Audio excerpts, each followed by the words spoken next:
ಗುರುರ್ಬ್ರಹ್ಮ ಗುರುರ್ವಿಷ್ಣು ಗುರುರ್ದೇವೋ ಮಹೇಶ್ವರಃ ಗುರು ಸಾಕ್ಷಾತ್ ಪರಬ್ರಹ್ಮ ತಸ್ಮೈ ಶ್ರೀ ಗುರವೇ ನಮಃ. ಶ್ರೀ ಜಗದ್ಗುರು ಸಿದ್ಧಾರೂಢರ ಪಾದಕಮಲಗಳಿಗೂ, ಶ್ರೋತ್ರಿಯ ಬ್ರಹ್ಮನಿಷ್ಠ ಸದ್ಗುರು ಬಸವಾನಂದರ ಪಾದಕಮಲಗಳಿಗೂ, ಅವರ ಪ್ರತಿರೂಪದಂಥ ನಿಜಗುಣಪ್ಪನವರ ಪಾದಕಮಲಗಳಿಗೂ ನನ್ನ ದೀರ್ಘದಂಡ ಪ್ರಣಾಮಗಳನ್ನು ಸಲ್ಲಿಸುತ್ತಾ, ಎಲ್ಲ ಮಹಾತ್ಮರ ಪಾದಕಮಲಗಳಿಗೂ ನನ್ನ ದೀರ್ಘದಂಡ ಪ್ರಣಾಮಗಳನ್ನು ಸಲ್ಲಿಸುತ್ತಾ, ಮನದಲ್ಲಿ ಸ್ಮರಿಸಿಕೊಳ್ಳುತ್ತಾ, ತಮ್ಮೆಲ್ಲರಿಗೂ ವಂದಿಸುತ್ತಾ, ಇವತ್ತಿನ ಯಾವುದು ಪರಮಾನುಭವ ಬೋಧೆ 3ನೇ ಸಂಧಿ ಒಳಗೆ ಆಧಾರದ ವಿಚಾರ 7ನೇ ಸೂತ್ರ ನಡೆದದ. ಕೊನೆಯ ಒಂದೆರಡು ನುಡಿ ಇಟ್ಕೊಂಡು ಹೋಗ್ಬೇಕಾಗ್ತದೆ. ಪರಮಾನುಭವಕ್ಕೆ ತರುವಂಥದ್ದು ಪರಮಾನುಭವ ಬೋಧೆ ನಿಜಗೊಂಡ್ರೆ ಭಾಳ ವಿಶೇಷವಾಗಿ ಬೃಹದಾರಣ್ಯಕೋಪನಿಷತ್ತಿನ ಯಾಜ್ಞವಲ್ಕ್ಯ ಮತ್ತು ಮೈತ್ರಾದೇವಿಯ ಸಂವಾದದ ರೂಪವಾದಂಥದ್ದನ್ನು ಇದು ತಿಳಿಸ್ತಾ ಇದ್ದಾರೆ ನಮ್ಗೆ. ಇಲ್ಲಿ ಹಿಂದಿನ ವಿಚಾರದಲ್ಲಿ ಕೂಡ ಹಲವಾರು ವಿಚಾರಗಳನ್ನು ಹೇಳಿದರು.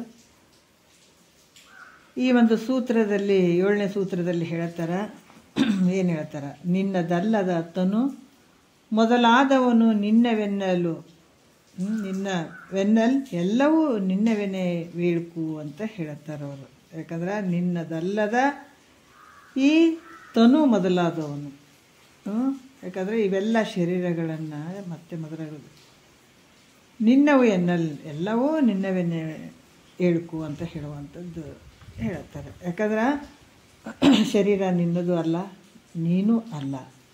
ಆದರೂ ಕೂಡ ಈ ಶರೀರ ನಾನು ಅಂತ ಹೇಳಿದಾಗ ಏನು ಕಾಣಿಸ್ತವ, ಎಲ್ಲವೂ ನಾನು ಅಂತ ಹೇಳಬೇಕಾಗ್ತದ. ಅದು ಆ ರೀತಿ ಹೇಳಿದರೆ ಯೋಗ್ಯ ಅಲ್ಲ ಅನ್ನುವಂಥ ವಿಚಾರವನ್ನು ಈ ಸೂತ್ರದಾಗ ಹೇಳ್ತಾ ಇದ್ದಾರೆ.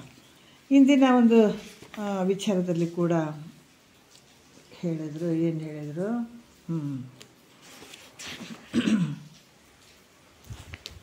ನಿನ್ನೆಯ ವಿಚಾರದಲ್ಲಿ ಕೆಲವು ವಿಚಾರಗಳನ್ನು ಅವರು ಹೇಳಿದರು.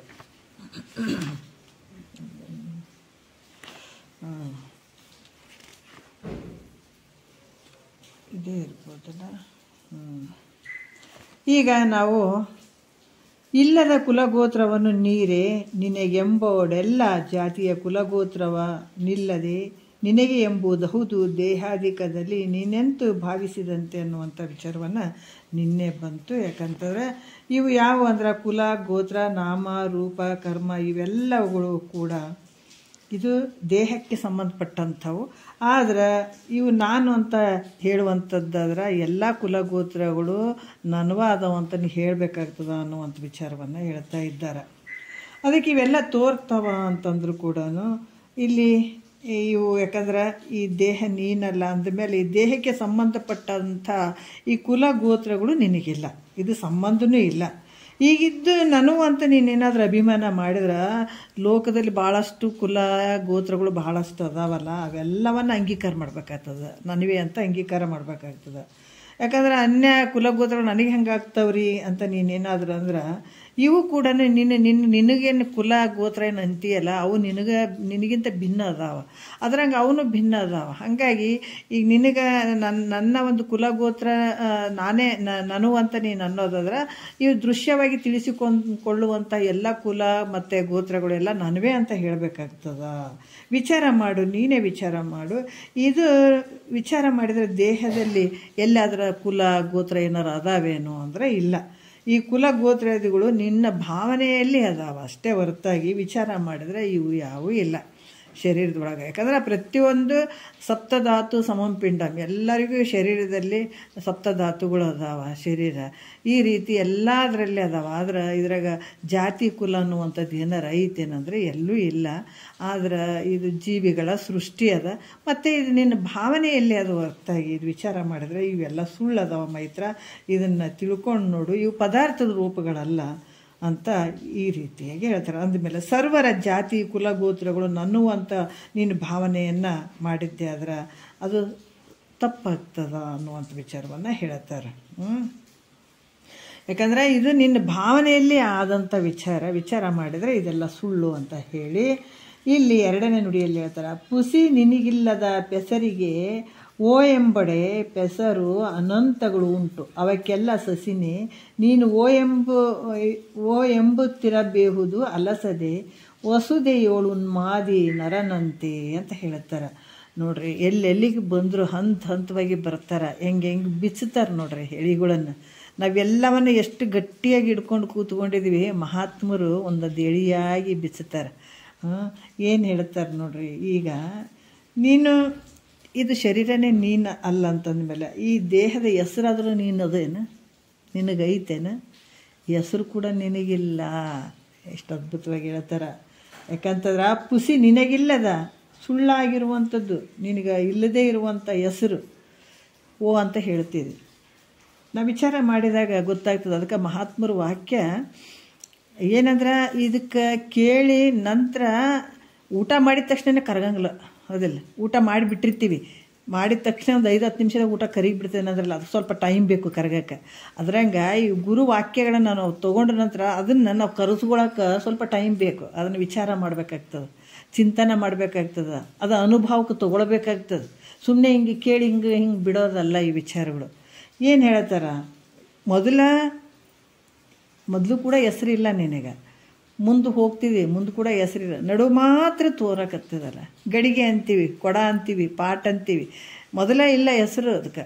ಮತ್ತು ಕೊನೆಗೂ ಕೂಡ ಇಲ್ಲ. ಮೊದಲೇ ಮಣ್ಣಿತ್ತು, ಆಮೇಲೆ ಗಡಿಗೆ ಅನ್ನಿಸ್ತು.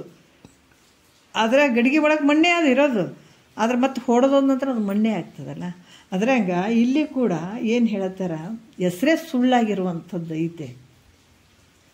ಯಾವುದಾದ್ರೂ ಒಂದು ಆಕಾರ ಅಂದ್ರೆ ರೂಪ ನಾಮ ಇಲ್ಲದ ನಿನಗೆ ಆಕಾರ. ಯಾಕಂತಂದ್ರೆ ಯಾವುದಾದ್ರು ರೂಪ ಐತೆನ್ನು ನಿನ್ನ ಸ್ವರೂಪಕ್ಕೆ, ರೂಪನೂ ಇಲ್ಲ, ಹೆಸರೂ ಇಲ್ಲ.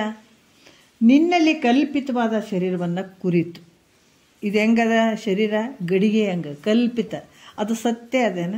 ಮಿಥ್ಯೆ ಅದ. ಗಡಿಗೆ ಏನಾದರೂ ಸತ್ಯ ಐತೇನು? ಎಷ್ಟು ದಿವಸ ಬಳಸ್ತೀವಿ, ಅದು ಹೊಡೋದೈತೆ ಅಂದ್ರೆ ಮುಗಿದೋಯ್ತು. ಅದ್ರಂಗೆ ಈ ಶರೀರ ಬಂದದ, ಆದರೆ ಸತ್ಯ ಐತೇನು ಈ ಶರೀರ ಅಂದ್ರೆ? ಮಿಥ್ಯವಾಗಿರುವಂಥದ್ದು, ಕಲ್ಪಿತವಾಗಿರುವಂಥದ್ದು. ವಿಚಾರ ಮಾಡಿದರೆ ಕಲ್ಪಿತವಾಗಿರುವಂಥದ್ದು. ನೋಡ್ರಿ ಎಷ್ಟು ಅದ್ಭುತವಾಗಿ ಹೇಳ್ತಾರೆ. ಯಾವ ರೀತಿ ಅಂದ್ರೆ, ನಾವು ಈಗ ಹಾವು, ಈಗ ನಾವು ಎದರಲ್ಲಿ ಅಂತಂದ್ರೆ ಹಗ್ಗದಲ್ಲಿ ಹಾವಿನ ಭ್ರಾಂತಿ ಆಗಿರುವಂಥದ್ದು.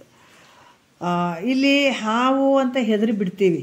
ಎಲ್ಲಿ? ಹಗ್ಗವನ್ನು ನೋಡಿ ಭ್ರಮೆಯಿಂದ ಹಾವಪ್ಪ ಅಂತ ಹೆದರಿ ಬಿಡ್ತೀವಿ. ಆದ್ರೆ ಅಲ್ಲಿ ವಿಚಾರ ಮಾಡಿ ನೋಡಿದ್ರೆ, ಒಂದು ದೀಪರ ಇಟ್ಕೋ ಅಥವಾ ಒಂದು ಕೋಲ್ ತೊಗೊಂಡು ಹಿಂಗೆ ನೋಡಿದಾಗ ಅಥವಾ ವಿಚಾರ ಮಾಡಿದಾಗ, ಇದು ಹಾವಿತ್ತಂದ್ರೆ ಹರಿದಾಡ್ತಿತ್ತು, ಹಾವಲ್ಲ ಇದು ಹಗ್ಗ ಅದ ಅನ್ನುವಂಥದ್ದು ನಾವು ಯಾವಾಗ ತಿಳ್ಕೊಳ್ತೀವಿ ಆವಾಗ ನಮ್ಗೆ ಹಾವಿನ ಭ್ರಾಂತಿ ಹೋಗ್ತದೆ. ಆದ್ರೆ ನಿಜವಾಗಿ ಹಾವು ಆದೇನು ಅಂದರೆ ಇಲ್ಲ, ಅದು ಕಲ್ಪಿತ. ಮತ್ತು ನಾವು ಮೃಗಜಲದ ದೃಷ್ಟಾಂತ ತೊಗೊಂಡ್ರು ಕೂಡ ಬೇಸಿಗೆ ಸಂದರ್ಭದಲ್ಲಿ ನಾವು ಹೋಗ್ಬೇಕಾದಾಗ ನೋಡಬೇಕು, ಅದು ರೋಡಿನ ಮೇಲೆ ನೀರು ನಿಂತಂಗೆ ಆಗಿರ್ತದೆ. ಆದ್ರೆ ತೋರಿಲ್ಲೇನು? ತೋರಿ ಅದು. ಅದರ ಹತ್ರ ಹೋದ್ರೆ ಅದು ಸತ್ಯ ಐತೇನು? ಸುಳ್ಳದು. ಅದ್ರಂಗೆ ಈ ಶರೀರ ತೋರಿದಂಗೆ ಆಗಿದೆ. ಹೆಂಗೆ? ಕಲ್ಪಿತವಾಗಿ. ಅದರ ವಿಚಾರ ಮಾಡಿದ್ರೆ ಇದು ಶರೀರ ಸುಳ್ಳಾಗಿರುವಂಥದ್ದು ಅನ್ನುವಂಥ ವಿಚಾರವನ್ನೇ ಇಲ್ಲಿ ಹೇಳ್ತಾರೆ. ಯಾಕಂದರೆ ಕಲ್ಪಿತವಾದಂಥ ಶರೀರವನ್ನು ಕುರಿತು ಯಾವುದಾದ್ರದ್ದು ಹೆಸರು ಕಲ್ಪಿಸಿ ಇಡ್ತಾರೆ. ಅದಕ್ಕೆ ನಾವೆಷ್ಟು ಅಂಟ್ಕೊಂಡು ಕುಂತೀವಿ ನೋಡ್ರಿ. ಅಪ್ಪ ಅಮ್ಮ ಇಟ್ಟಂಥ ಹೆಸರಿಗೆ ಓ ಅಂತೀವಿ, ನಿದ್ದಿಗಣ ಕೂಡ ಹೆಸರು ಕೂಗಿದ್ರೆ ಓ ಅಂತೀವಿ. ಇದೆಂಥ ವಿಚಿತ್ರ. ಅದಕ್ಕೆ ಹೆಸರು ಕಲ್ಪಿಸಿ ಹೆಸರನ್ನು ಇಡುವಂಥದ್ದು. ಅದರಲ್ಲಿ ನೀನು ಅಭಿಮಾನವನ್ನು ಹೊಂದಿ ಆ ಹೆಸರೇ ನಾನಂತ ತಿಳ್ಕೊಂಡಿರುವಲ್ಲ, ಎಂಥ ಮೂರ್ಖ. ಅದಕ್ಕೆ ಹೇಳ್ತಾರೆ, ಇದು ಬಹಳ ವಿಶೇಷವಾಗಿ ಹೇಳ್ತಾರೆ ಈ ವಿಚಾರಗಳು. ಅದಕ್ಕೆ ಇಲ್ಲಿ ಅಧಿಕಾರಿ ಬೇಕನ್ನುವಂಥದ್ದು. ಸುಮ್ಮನೆ ಏನಾದ್ರು ತರ್ಕ ಮಾಡುವಂಥವ್ರು ಅಥವಾ ಏನಾದರೂ ಇದಕ್ಕೆ ಅನಧಿಕಾರಿಗಳಿದ್ದವರು ಇದು ಏನು ಹೇಳ್ತಾ ಇದ್ದಾರ, ಬರೀ ತಪ್ಪುಗಳು ಏನು ಹೇಳ್ತಾ ಇದ್ದಾರೋ ಏನೋ, ಇದು ಹಿಂಗೆ ಮಾಡ್ತಿದ್ದಾರೋ ಏನೋ, ಅದಕ್ಕೆ ಗುರುಗಳಿಗೆ ಹಿಂಗೆ ಮಾಡ್ತಾರೆ, ಇಂಥವೆಲ್ಲ ಹುಡ್ಕಕ್ಕೆ ಶುರು ಮಾಡ್ತಾರೆ ಅನಧಿಕಾರಿಗಳು. ಅನಧಿಕಾರಿಗಳು ಅವ್ರಿಗೇನು ಹೇಳ್ಕೊಡ್ದು, ಅವ್ರ ಜೊತೆ ವಾದ ಕೂಡ ಮಾಡಿಕೊಡ್ದು. ಅದಕ್ಕೆ ಅವಾಗಿರಲಿಲ್ಲ ರೀ, ಈಗ ಅದಾರಂತಲ್ಲ, ಯಾವಾಗಾದರೂ ಇಂಥವ್ರು ಇರೋರೆ, ಅನಧಿಕಾರಿಗಳು ಇರೋರೆ. ಅದಕ್ಕೆ ನಿಜಗುಂಡ್ರು ಕೂಡ ಹೇಳ್ತಾರೆ, ಅರಸದೆ ಗುಣದೋಷವನ್ನು ಗುರುವರನ್ನೋಳು ನೆರೆ ಭಕ್ತಿ ಮಾಡಲಹುದು ಮುಕ್ತಿ ಅಂತ ಹೇಳ್ತಾರೆ. ಅದಕ್ಕೆ ಗುರುವಿನ ನೋಡೋದು ಹಿಂಗೆ ಹೇಳ್ತಾರೆ ಅಂತ ತರ್ಕ ಮಾಡುವಂಥದ್ದು ಇಂಥವ್ರು ಭಾಳಷ್ಟು ಅನಧಿಕಾರಿಗಳದಾರ. ಅಂಥವ್ರು ಹೇಳ್ತಾರೆ ನಿಂಥ ವಿಚಾರಗಳು ಅಂದರೆ ಹೇಳೋಕ್ಕೆ ಸಾಧ್ಯನೇ ಇಲ್ಲ. ಎಷ್ಟೊಂದು ಎಳಿ ಎಳಿಯಾಗಿ ಹೇಳುತ್ತಾರೆ ಅವರು. ಯಾಕಂದ್ರೆ ಈ ಶರೀರ ಕೂಡ, ಶರೀರಕ್ಕಿಟ್ಟಂಥ ಹೆಸರು ಕೂಡ ಸುಳ್ಳಾಗಿ ಕಲ್ಪಿಸಲ್ಪಟ್ಟಂಥ ಹೆಸರನ್ನು ಅಂತೀಯಲ್ಲ, ನಿನಗೆ ಏನಂತಾರೆ, ನಿನಗೆ ಮೂರ್ಖ ಅಂತಾರಪ್ಪ. ಅದಕ್ಕೆ ಆ ಹೆಸರೇ ನಾನಂತ ತಿಳ್ಕೊಂಡಿರುವಲ್ಲ, ಕರೆದ್ರೆ ಅಂತ ಅಂತೀವಿ. ಆದ್ರೆ ಒಂದು ಹೆಸರಿನಲ್ಲಿ ಅಭಿಮಾನವಿಟ್ಟುಕೊಂಡಂತೆ, ಒಂದೇ ಹೆಸರಿನಲ್ಲಿ ನೀ ಅಭಿಮಾನ ಇಟ್ಕೊಂಡಿದ್ದೀಯ, ಅದು ನಿಂದು ಅಲ್ಲ, ನಿಮ್ಮ ಅಪ್ಪ ಅಮ್ಮ ಕಲ್ಪಿಸಿ ಇಟ್ಟಂಥದ್ದು, ಅದು ಸತ್ಯ ಏನಂದ್ರೆ ಅದು ಸುಳ್ಳಾಗಿರುವಂಥ ಹೆಸರನ್ನು ಅಷ್ಟು ಅಭಿಮಾನಿಸಿಕೊಂಡು ಓ ಅಂತ ಎಷ್ಟು ದೂರ ಇದ್ದರೂ ಕೂಡ ಒದರಿದ್ರೆ ಅಂತ ಹೇಳ್ತೀಯಲ್ಲ. ಈ ಒಂದು ಹೆಸರಿನ ಮೇಲೆ ನೀ ಇಷ್ಟು ಅಭಿಮಾನ ಇಟ್ಕೊಂಡಿದೆ ಅಂತಂದ್ರೆ ಅನೇಕ ಹೆಸರುಗಳಲ್ಲಿ ಆದರೂ ನೀನು ಯಾಕೆ ಅಭಿಮಾನಿಸಬಾರ್ದು? ಅವನು ಕಲ್ಪಿತವಾದಂಥ ಹೆಸರುಗಳು ಅದಾವ, ಅದರಂಗೆ ನಿನ್ನ ಹೆಸರು ಕೂಡ ಐತೆ. ಮತ್ತು ಇದಕ್ಕೊಂದಕ್ಕೆ ಅಂತ ಯಾಕಂತ ಉಳಿದೋದಕ್ಕೆ ಯಾಕೋ ಅನ್ನಂಗಿಲ್ಲ. ಉಳಿದು ಎಲ್ಲ ಹೆಸರುಗಳೂ ನಾನೇ ಅಂತನೂ, ಇಲ್ಲಾಂದರೆ ಈ ಹೆಸರು ನಾನೇ ಇದ್ದೀನಿ ಅಂತ ನೀ ಏನಾರ ಪೂರ್ತಿ ಅಭಿಮಾನ ಮಾಡಿದಂದ್ರೆ ಉಳಿದ ಹೆಸರುಗಳ ಮೇಲೆ, ಎಲ್ಲ ಹೆಸರುಗಳ ಮೇಲೆ ಅಭಿಮಾನ ಮಾಡು, ನನವೇ ಅಂತ. ಅದು ಯಾಕೆ ಮಾಡೋಂಗಿಲ್ಲ? ಹಾಗೆ ಹಂಗೆ ಅಭಿಮಾನಿಸ್ವಿ ಅಂತ ನೀನೇನಾದರೂ ಅಂದಿದ್ರೆ ಜಗತ್ತಿನೊಳಗೆ ಇದಕ್ಕಿಂತ ಅನರ್ಥ ಯಾವುದೂ ಇಲ್ಲ. ಅದಕ್ಕೆ ಇಲ್ಲಿ ಕೂಡ ಹೇಳ್ತಾರೆ, ಲೋಕದಲ್ಲಿ ಈ ಥರ ಇಲ್ಲ ನಾನು ಎಲ್ಲಕ್ಕೂ ಅಭಿಮಾನಿಸ್ತೀನಿ ಅಂತ ಏನಾರ ಬೈ ಚಾನ್ಸ್ ಅಂದರೆ ನಿನಗೆ ಶಾಣೆ ಅನ್ನಂಗಿಲ್ಲಪ್ಪ, ಹುಚ್ಚ ಅಂತಾರೆ. ಹುಚ್ಚರಿಗೆ ನಿನಗೆ ಏನಾರ ಭೇದ ಐತೇನೆ? ಹುಚ್ಚನ್ನೇ ಅಂತಾರೆ ನಿನಗೆ. ಅದಕ್ಕೆ ಈ ರೀತಿಯಾಗಿ ಹುಚ್ಚರಿಗೆ ನಿನಗೆ ಯಾವ ಭೇದ ಇಲ್ಲ ಅನ್ನುವಂಥ ವಿಚಾರ ಹೇಳ್ತಾರೆ. ಇಲ್ಲ, ಎಲ್ಲ ಹೆಸರುಗಳನ್ನು ನಾನು ಅಭಿಮಾನ ಪಡ್ತೀನಿ, ಈ ಹೆಸರನ್ನು ನಾನೇ ನಂದಾದ ಎಲ್ಲ ಹೆಸರುಗಳನ್ನು ಅಭಿಮಾನ ಪಡ್ತೀನಿ ಅಂತ ಏನಾದರೂ ಅಂದ್ರೆ ನಿನಗೆ ಶಾಣೆ ಅಂತಾರೆ, ಹುಚ್ಚ ಅಂತಾರೆ. ನಿನಗೆ ಜಗತ್ತಿನೊಳಗೆ ಹುಚ್ಚ ಅಂತಾರಪ್ಪ ಅಂತ ಹೇಳ್ತಾರೆ. ಹಾಗಾಗಿ ಹೆಸರು ಕೂಡ ಇದು ನಿನಗೆ ಇರದೇ ಇರುವಂಥದ್ದು, ಸುಳ್ಳಾಗಿರುವಂಥದ್ದು ಕೂಡ. ನೀನು ಕರೆಯುವಂಥ ಹೆಸರು ಕೂಡ ನಾವು ಅನುಭವಕ್ಕೆ ಬರುವಂಥದ್ದು ಐತೆ ಇಲ್ಲ ಇದು. ಯಾಕಂದರೆ ಜಾಗ್ರದಲ್ಲಿ ಒಂದೇ ಹೆಸರು ಕೂಗಿದ್ದು, ಮತ್ತು ಸ್ವಪ್ನದಲ್ಲಿ ಈ ಹೆಸರಿಲ್ಲ, ಸುಸುಪ್ತಿಯಲ್ಲೂ ಹೆಸರಿಲ್ಲ, ಮತ್ತು ಹುಟ್ಟೋದಕ್ಕಿಂತ ಮುಂಚೆ ಇದೇ ಹೆಸರಿಲ್ಲ, ಮತ್ತು ಸತ್ತ ಮೇಲೂ ಇದು ಹೆಸರು ಬರೋಂಗಿಲ್ಲ ನಿನಗೆ. ಇಲ್ಲೇ ನಡುವೆ ತೋರ್ದಂಗಾಯ್ತು, ನಡುವೆ ಹೋದಂಗಾಯ್ತು. ಶರೀರ ಹೆಸರು ಇವೆಲ್ಲಷ್ಟು ಇಲ್ಲೇ ಹೋಗಿಬಿಟ್ಟು ಮುಗಿದೋಯ್ತು. ಹಾಗಾಗಿ ಇದು ಸುಳ್ಳದು ನೋಡಿ. ಇದಕ್ಕೆ ಗಂಟು ಬಿದ್ದುಕೊಂಡು ಜೋತ್ಕೊಂಡು ಕುಂತಿದ್ದೀನಿ, ಈ ಹೆಸರಿಗೆ ನಂದೇ ನಾನೇ ಅಂತ ಓ ಅಂತ ಅಂದ್ಕೊಂಡು ಕುಂತಿದ್ದೆ. ಇದು ಕೂಡ ಸುಳ್ಳು ಐತಪ್ಪ ನಿಂದು ಅಂತ ಹೇಳ್ತಾರೆ. ಸುಳ್ಳು ಐತೆ ಮೈತ್ರ ಅಂತ ಹೇಳ್ತಾರೆ ಯಾಜ್ಞವಲ್ಕರು. ಮೈತ್ರಾದೇವಿಗೆ 3ನೇ ನುಡಿಯಲ್ಲಿ ಹೇಳ್ತಾರೆ. ಏನು ಹೇಳ್ತಾರೆ? ತನುಗುಣ ಧರ್ಮ ಕರ್ಮವನ್ನೆಲ್ಲವನ್ನೂ ನಿನ್ನವೇನು ತಿರುಪುದಂತೂ ದಿಂತು ತೋರ್ಪ ಅಖಿಳರ ತನುಗುಣ ಧರ್ಮ ಕರ್ಮವನ್ನೆಲ್ಲವನ್ನು ನಿನ್ನವೆನ್ನುತ್ತಿರು ನೀರೇ ನೀನು ಉಸುರದೆ ಅಂತ ಹೇಳ್ತಾರೆ ಅವರು. ತನುಗುಣ ಅಂದರೆ ಶರೀರ ಗುಣಗಳು, ಕೆಂಪು ಕಪ್ಪದಿನಿ, ನಾ ಕೆಂಪದಿನಿ, ಈ ರೀತಿಯಾಗಿ ಮಾಡುವಂಥದ್ದು. ಯಾಕಂದರೆ ದೃಶ್ಯವಾಗಿ ಏನೇನು ತಿಳಿಸ್ಕೊಡ್ತಾವೆ ನಿನ್ನಿಂದ, ಅವು ಯಾವ ನೀನಾಗಕ್ಕೆ ಸಾಧ್ಯ ಇಲ್ಲ ಶರೀರವನ್ನು ಹಿಡ್ಕೊಂಡು. ಅದಕ್ಕೆ ಈ ಶರೀರ ನಿನ್ನದಲ್ಲ. ಮತ್ತು ದೃಶ್ಯವಾದಂಥ ಈ ದೇಹ ಕೆಂಪು ಕಪ್ಪು ಬಣ್ಣದಿಂದ ಬಿಳಿ ಇವೆಲ್ಲ ಕೂಡಿದಂಥದ್ದು, ಮೊದಲಾದ ಸತ್ವ ರಜೋ ತಮ ಗುಣಗಳಿಂದ ಕೂಡಿದಂಥದ್ದು, ಮತ್ತು ಜನನ ಮರಣಾದಿ ಧರ್ಮಗಳು ಹೋಗುವಂಥದ್ದು ಬರುವಂಥದ್ದು, ಗಮನಾಗಮನ ರೂಪ ಕರ್ಮವನ್ನು ಇವು ಕೂಡ ನನ್ನುವಂಥ ನೀನು ಅಭಿಮಾನ ಮಾಡಿದರೆ, ಇವೆಲ್ಲವೂ ನನ್ನುವಂಥ ಅಭಿಮಾನ ಮಾಡಿದರೆ ದೃಶ್ಯವಾಗಿ ತೋರುವ ಎಲ್ಲ ಶರೀರಗಳು ಅದಾವಲ್ಲ, ಎಲ್ಲ ಭಾಳಷ್ಟು ಶರೀರಗಳು ತೋರ್ತಾವಲ್ಲ, ಅವೆಲ್ಲವುಗಳ ಧರ್ಮ ಕರ್ಮಗಳು ಎಲ್ಲವನ್ನ ಕುರಿತು ಇವು ನನ್ನುವಂಥ ಅಭಿಮಾನ ಮಾಡ್ತಾ ಹೋಗು. ಅಭಿಮಾನ ಮಾಡ್ತಾ ಹೋಗ್ಬೇಕಾಗ್ತದೆ. ಈ ಶರೀರದ ಧರ್ಮ ಗುಣ ಧರ್ಮಗಳು ಇವೆಲ್ಲ ನನಗ ಅದಾವ ಅಂತ ನೀನೇನಾದರೂ ಅಂದರೆ, ಧರ್ಮ ಕರ್ಮಗಳು ಮತ್ತು ಗಮನಾಗಮನ ಮಾಡುವಂಥದ್ದು ಇವೆಲ್ಲ ನನ್ನವೇ ಅಂತ ನೀನೇನಾದರೂ ಅಭಿಮಾನ ಮಾಡಿದ್ದೆ ಆದರೆ ಜಗತ್ತಿನ ಒಳಗೆ ಎಲ್ಲ ಶರೀರಗಳು ಕಾಣ್ತಾವ, ಎಲ್ಲ ಶರೀರಗಳ ಧರ್ಮ ಕರ್ಮಾದಿಗಳು ಎಲ್ಲವೂ ನನ್ನವೇ ಅಂತ ಅಭಿಮಾನ ಮಾಡಬೇಕಾಗ್ತದ. ಇದು ಈ ರೀತಿ ಏನಾದರೂ ಆದರೆ ಭಾಳಷ್ಟು ಅನಿಷ್ಟವಲ್ವೇ ಇದು?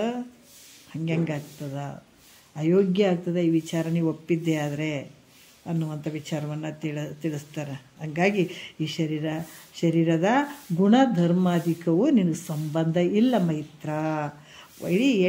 ಎಳಿಯಾಗಿ ಬಿಚ್ತಾರೆ ನೋಡ್ರಿ, ಹೆಂಗೆ ಬಿಚ್ತಾರೆ. ಬಾಳಿ ದಿಂಡಿರ್ತದಲ್ಲ, ಒಂದು ತೆಗಿತಾ ಹೋಗುವಂಥದ್ದು ಅದ್ಭುತವಾಗಿ ಹೇಳ್ತಾರೆ. 4ನೇ ನುಡಿಯಲ್ಲಿ ಹೇಳ್ತಾರೆ, ಏನು ಹೇಳ್ತಾರೆ?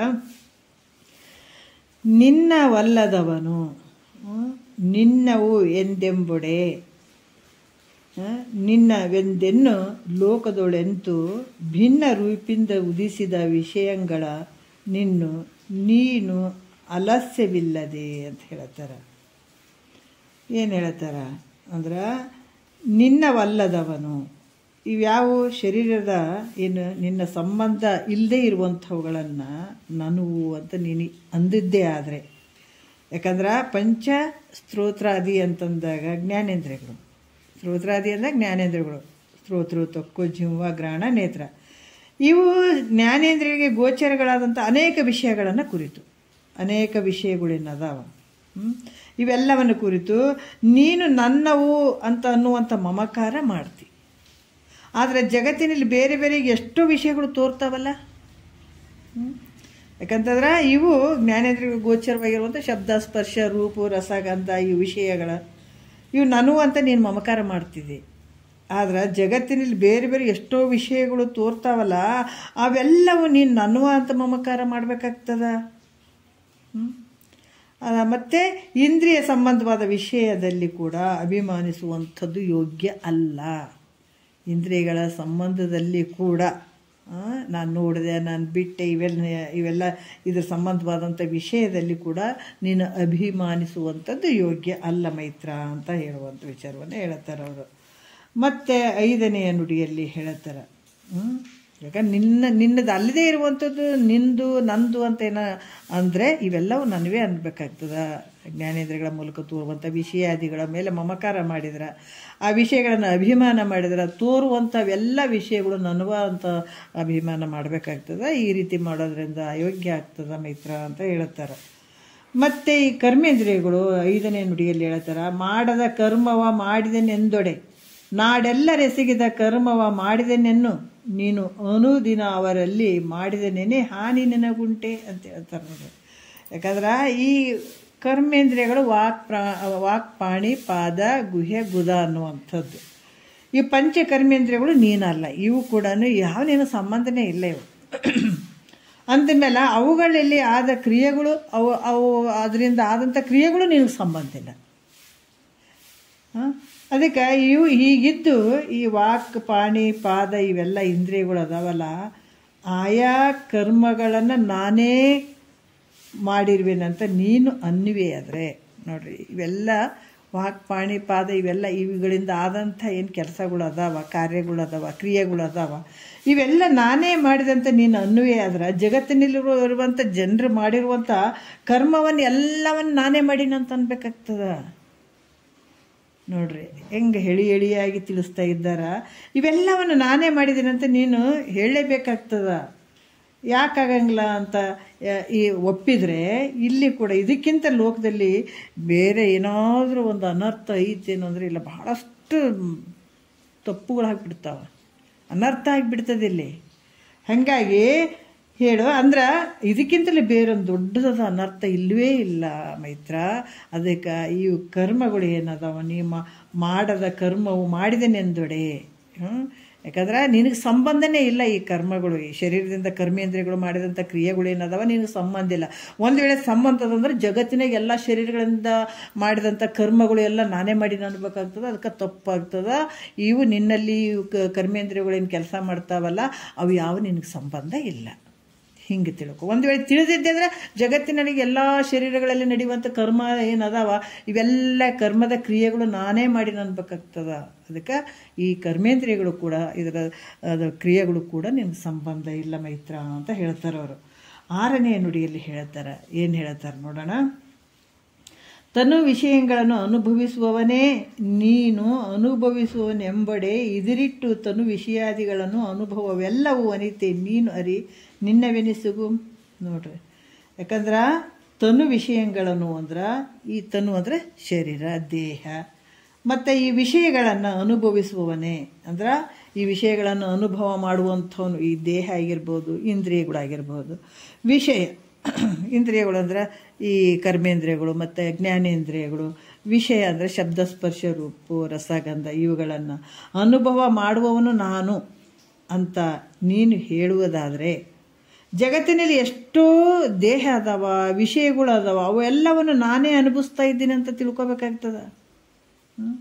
ಇವೆಲ್ಲವೂ ಯಾಕಂದರೆ ಈ ಶರೀರ, ಇಂದ್ರಿಯಗಳು, ವಿಷಯಗಳು ಇವುಗಳೆಲ್ಲ ಅನುಭವಿಸುವಂಥವನು ನಾನೇ ಇದ್ದೀನಿ, ನಾನು ಅನುಭವಿಸುವಂಥ ನಾನು ಇದ್ದೀನಿ ಅಂತ ನೀನು ಅಂದಿದ್ದೇ ಆದರೆ ಜಗತ್ತಿನ ಒಳಗೆ ಭಾಳಷ್ಟು ಎಷ್ಟೋ ವಿಷಯಗಳು ಅದಾವ, ದೇಹ ಅದಾವ, ಅವೆಲ್ಲವುಗಳನ್ನು ನಾನೇ ಅನುಭವಿಸ್ತಾ ಇದ್ದೀನಿ ಅಂತ ಹೇಳಬೇಕಾಗ್ತದೆ, ಹೇಳಿಕೆ ಬೇಕಾಗ್ತದೆ.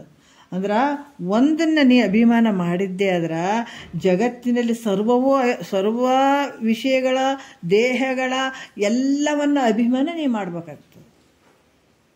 ಯಾಕಂತಂದ್ರೆ ಇದು ಯಾವುದು ನಿನಗೆ ಸಂಬಂಧ ಇಲ್ಲ, ಈ ದೇಹನೇ ನೀನು ಅಲ್ಲ.